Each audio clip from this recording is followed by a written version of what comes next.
Hello everyone, आज हम second chapter start करेंगे, बेसिक अकाउंटिंग टर्म्स। आपको मतलब ये जो टर्म्स है इनका मीनिंग पता होना चाहिए, और भी है बहुत सारी, 2-3 दिन लगेंगे इस चैप्टर को कंप्लीट होने में, और उनका पता होना भी जरूरी है, तभी आपको मतलब आगे स्टार्ट होगा। ठीक है, पहले देखते हैं बेसिक अकाउंटिंग टर्म्स का meaning. Basic accounting terms refer to that terms which are used in the world of business.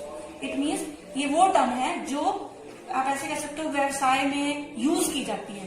ठीक है, मीन्स जो which are used in the world of business, यानी कि जो आप ऐसे कह सकते हो व्यवसाय के संसार में या व्यवसाय में यूज की जाती है, सिंपल में। ठीक है, अब इनको स्टार्ट करते हैं।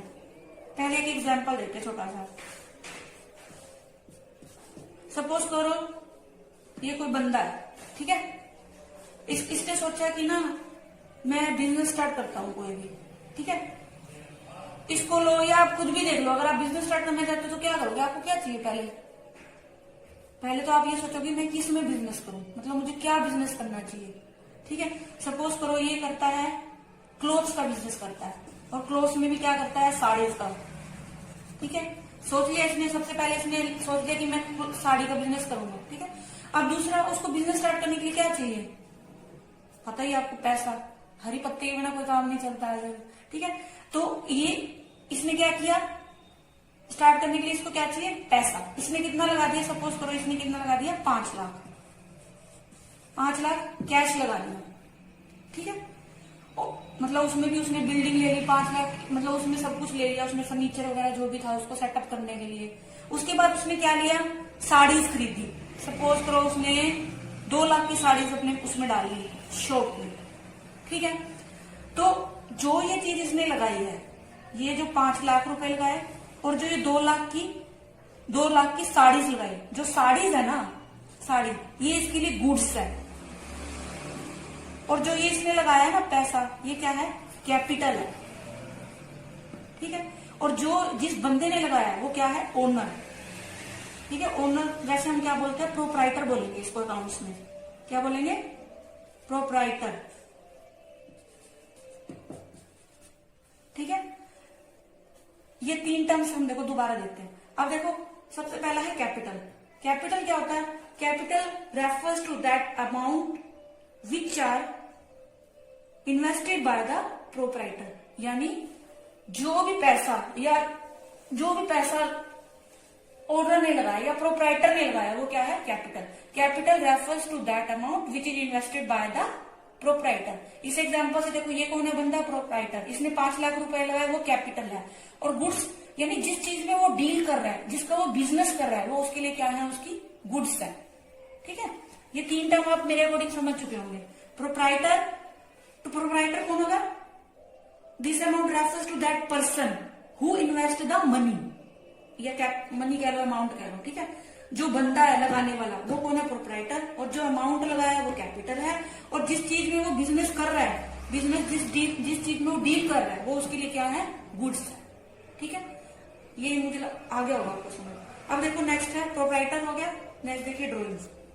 गुड्स भी हो गया एक तरह से आपका, GOODS। ओके, गुड्स हो गया, कैपिटल हो गया, प्रोप्राइटर हो गया। अब देखो ड्रॉइंग क्या होता है। अब इसी एग्जांपल को देखो, अब इसने बिजनेस स्टार्ट कर लिया, इसका बिजनेस चल रहा है। ठीक है, कुछ टाइम बाद इसको क्या हुआ, मान लो इसकी वाइफ का बर्थडे था या एनिवर्सरी भी, तो इसने क्या किया, अपनी वाइफ के लिए अपनी शॉप में से 2 साड़ीज निकाली। ठीक है, तो जो उसने साड़ी निकाली ना, वो क्या है, उसके लिए ड्रॉइंग्स है। ड्रॉइंग्स इट मीन्स आप कह सकते हो drawing is that refers to the amount और goods which is used by the proprietor for personal use. It means जो भी कोई पैसा भी निकाल सकता है, वो पैसा या वस्तु जिसमें वो डील कर रहा है, मतलब अगर उसने बिजनेस में से अपने पर्सनल यूज के लिए निकाल लिया तो वो क्या है, ड्रॉइंग्स है। ठीक है, समझ आ गया आपका drawing refers to that amount भी हो सकती है, गुड भी हो सकती है, जो क्या करता है वो उसने पर्सनल यूज के लिए निकाली है। एग्जाम्पल मैंने आपको बता दिया, जैसे उसने साड़ी का बिजनेस, उसने अपनी वाइफ के लिए 2 साड़ीज निकाली, तो वो ऐसे तो नहीं लेके जा सकता। ठीक है, तो उसकी भी एंट्री होती है, तो उसको हम क्या बोलते हैं, ड्रॉइंग बोलते हैं। ठीक, अब है नेक्स्ट ट्रेड। ट्रेड क्या होता है, ट्रेड मीन्स क्या होता है, buying and selling of goods, सिर्फ गुड्स, जैसे साड़ी हो गया, साड़ी की खरीदना बेचना, ये क्या है, उसके लिए ट्रेड है, ठीक है। आगे है profession. Profession refers to that services, इसमें क्या आती है, हमारी सर्विसेज आ जाती हैं। फॉर दैट आप क्या कह सकते हो, for that a person wants special skills, जिसके लिए क्या हो, स्पेशल स्किल की जरूरत हो, जैसे डॉक्टर हो गया, लॉयर हो गया, सीए हो गया, ये सारे क्या है, हमारे प्रोफेशन है, ठीक है। ट्रेड में तो सिर्फ क्या होता है, गुड्स का होता है, बाइंग और सेलिंग। प्रोफेशन में आपकी सर्विसेज होती हैं, जिसके लिए हमें स्पेशल किसी स्किल की जरूरत होती है, जैसे सीए लगा लो, डॉक्टर लगा लो, लॉयर लगा लो, इंजीनियर लगा लो, ठीक है। बिजनेस क्या हो गया, अब आ गया बिजनेस। बिजनेस क्या है, वाइड टर्म है, ट्रेड प्लस प्रोफेशन दोनों इसके अंदर आ जाते हैं, ट्रेड प्लस प्रोफेशन।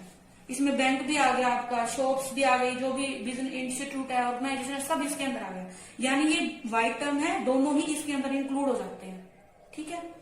उसके बाद है टर्नओवर। टर्नओवर का मीनिंग क्या होता है, टर्नओवर रेफर करता है सेल्स को, मीन्स एक पर्टिकुलर टाइम पे आपके पास कितनी सेल हुई है, ठीक है। Turnover refer to that amount which is received in a particular time, कह सकते हो। मीन्स इन सिंपल वे में आप ऐसा समझ लो कि सेल ही आपकी क्या है, टर्नओवर है। कहते नहीं है इस कंपनी का इतना टर्नओवर है, इसका इतना टर्नओवर है, ठीक है, यानी एक साल में उसको इतनी वो हो रही है, उसकी सेल हो रही है, आप ऐसे कह सकते हो, ठीक है। और क्या है, नेक्स्ट है हमारा, देखो ये कर लिया, goods, capital, proprietor, drawing, trade, profession, business. Next है हमारा एंट्री। एंट्री देखो आप इससे समझ सकते हो, एंटर यानी प्रवेश, आप ऐसे कह सकते हो। इट मीन्स एंट्री क्या है, when a transaction records in the books that is called entry. Means जैसे हम ट्रांजेक्शन को लिख लेते हैं तो वो एंट्री होती है, ठीक है, यानी कि उसको रिकॉर्ड करना, वो एंट्री है हमारी, ठीक है। जैसे मैंने सैलरी पेड की तो उसको उसमें क्या कर दिया, बुक्स में रिकॉर्ड कर दिया, salary account debit to cash, ऐसे, तो वो एंट्री हो गई, उसको बोलते हैं एंट्री, ठीक है।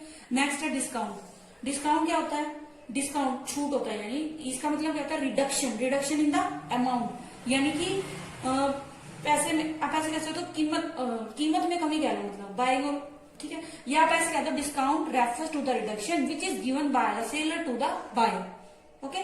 Discount refers to the reduction, means reduction को रेफर करता है, जो कौन देता है, सेलर देता है, किसको देता है, बायर को देता है, ठीक है। ये 2 टाइप्स की होती है डिस्काउंट, 2 टाइप्स की होती है, trade discount, cash discount, okay. Trade discount, ये ट्रेड डिस्काउंट इसको बोलते हैं, लिस्टेड प्राइस पे मिलती है जो। Trade discount refers to that deduction या amount, deduction of amount which is received by the buyer on the list price, ठीक है, लिस्ट प्राइस पे जो मिलती है। मीन्स ट्रेड डिस्काउंट क्या है, उस रिडक्शन को रेफर करता है जो हमें लिस्टेड प्राइस पे मिलती है, जो एक बिल सा बना होता है, बिल में से कम कर देता है। जैसे हम बुक लेने जाते हैं कोई, तो जो एक बिल है, सपोज करो ये मेरा 10,000 का बिल बन रहा है, ठीक है, तो इसमें से जो डिस्काउंट हमें लेस कर रहा है, मान लो 10% लेस कर रहा है, तो 1,000 रुपए कम करके हम कितना पे करेंगे, 9,000 पे करेंगे, तो इसको बोलते हैं लिस्टेड प्राइस, यानी बिल पे ही जो मिल जाती है हमें, बिल पे होती है ये, ठीक है। तो उसको क्या बोलते हैं, ट्रेड डिस्काउंट बोलते हैं। इसकी कोई एंट्री नहीं होती है, सीधा हम किसको एंटर करेंगे, 9,000 गुड्स को करेंगे एंटर, ठीक है। नेक्स्ट है कैश डिस्काउंट। कैश नेम से पता चल रहा है, कैश डिस्काउंट यानी जो कैश पेमेंट को प्रमोट करने के लिए दी जाती है, ठीक है। मीन सेलर कहता है कि तुम जितना कैश दे दोगे ना, उस पर मैं तुम्हें डिस्काउंट दे दूंगा, ठीक है। ऑन द स्पॉट कह लो, मतलब कैश पेमेंट को ये वो करती है, प्रमोट करती है, ठीक है, वो दी जाती है। इसकी क्या होती है, एंट्री होती है हमारी बुक्स में। जैसे मान लो मैंने उधारी पे किया, 1 लाख का माल खरीदा, ठीक है, इसी बंदे से, ठीक है, तो इसने बोला कि अगर आप मुझे अभी के अभी 1 लाख रुपए दोगे ना, तो मैं आपको 20% छूट दे दूंगा, तो मैं इसको 20% कम करके दूंगी, 1 लाख का 20% कम करके, यानी 80,000 मैं इसको पे कर दूंगी, तो वो क्या है मेरे लिए, कैश डिस्काउंट है, ठीक है। इसकी एंट्री होती है बुक्स के अंदर। ये सारा आगे आपका और अच्छे से आएगा, मतलब कैसे करना है वो तो आपको पता ही आता रहेगा, वो समझ आता रहेगा। एक बार सिर्फ आपको ये टर्म समझनी है कि ये है क्या, क्योंकि ये बार बार यूज होंगी आगे हमारी, ठीक है। समझ आ गया होगा आपको। फिर भी मैं डिस्काउंट एक बार आपको दोबारा बता देती हूँ। डिस्काउंट क्या है, discount refer to the reduction in amount which is given by the seller to the buyer. Means discount क्या है, रिडक्शन को रेफर करता है, जो कि अमाउंट में कमी आती है उसको रेफर करता है, जो सेलर देता है किसको, बायर को। दो टाइप्स की होती है, ट्रेड और कैश डिस्काउंट। ये लिस्टेड प्राइस पे मिलती है और ये कैश पेमेंट को प्रमोट करते हैं। इसकी एंट्री नहीं होती और इसकी एंट्री होती है बुक्स में। ठीक है, तो ये था हमारे आज की हम अकाउंटिंग टर्म्स। अभी 2-3 दिन लगेंगे, कल भी आएंगे हमारी। ठीक है, तो आपको समझ आया, आई होप आपको समझ आ गया होगा अच्छे से, और आप ऐसे ही मतलब क्लासेस अटेंड करते रहें और लाइक करें, शेयर